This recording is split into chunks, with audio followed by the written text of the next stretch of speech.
and welcome to this presentation where we're going to talk about the identity. One of the popular questions in our lives is the paradox about identity. Who are you? It is possible to be the same person since you were a kid. Are you going to be the same person till the end of your days? What makes you be you? The answer can be a little confusing and curious. Let us to be more clearly if we bring the Greek hero Theseus. Who is Theseus? Theseus was one of the most important kings of Athens. He is considered a hero for defeating the Minotaur, a monster half man and half bull, who was a threat to the people of Athens. But one of the Theseus stories is the paradox of his ship. This paradox is about identity. The paradox is Theseus has a ship, and every time his ship is damaged, he replaces the parts that has no use anymore for other ones. So, imagine you take place of this character. Do you conserve the same ship despite of being replaced by each one of its parts? This ship is totally you, your body, your mind. And even us, we are in a constant activity of changes. But why I keep recognizing me? Why I keep testifying these changes? What is that recognize those changes? It could be our soul, the cycle of life, the spirit, a mysterious energy, the brain. What is it? Let us meditate the word identity. What is identity? If we want to get closer to a meaning, we must understand the word sameness and synonyms like equal, homos, and union. So this word, same, refers to an accumulated of things brought together in one present place. The ancient Greek called the identity as the essence, or ousia. Sure, we can find that this word is not usual anymore. We use the word identity because we want to be more tactical, precise, when we want to refer to a nationality. For example, a profession identity. But what is the essence? Everything is a being. A human is a being. A tree is a being. A wolf is a being. These entities have something in common. They exist. But not all of them has the same form of existence. What keeps a form of existence is the essence. A human has an essence that makes him be a human. A tree has an essence that makes it be a tree. A wolf has an essence that makes it be a wolf. So the essence is what determines a form of existence.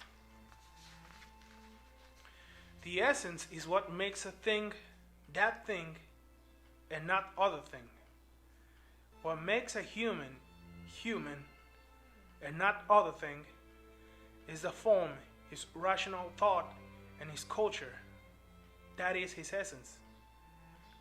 In our generation, that is what identity is, an union, an equal.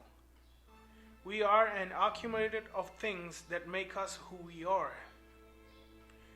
When you look yourself into the mirror, you'll see your body, your eyes, hair, skin, etc.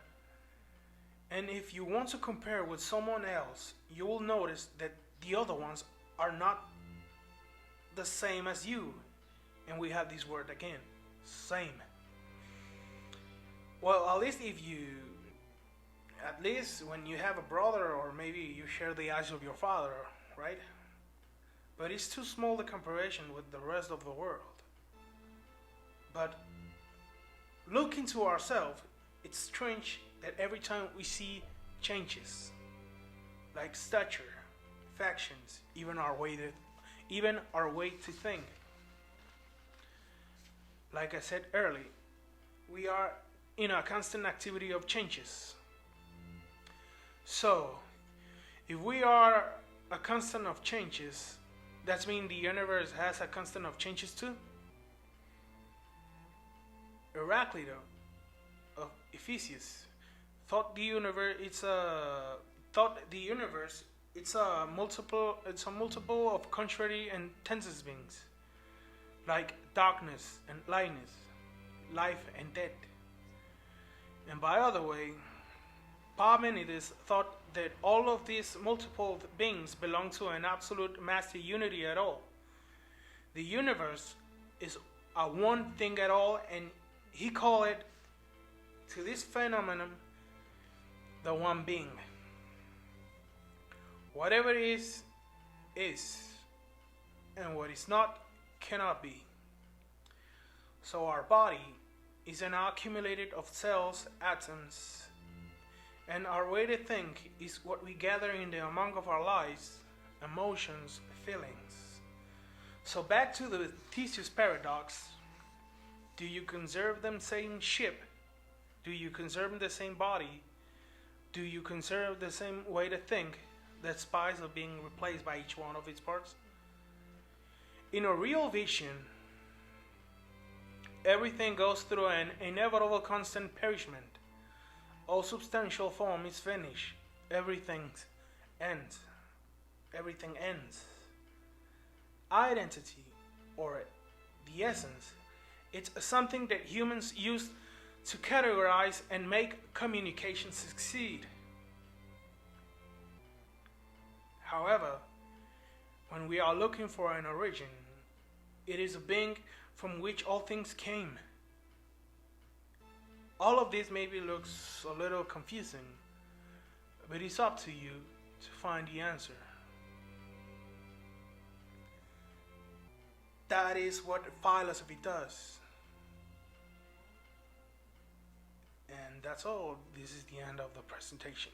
Thanks.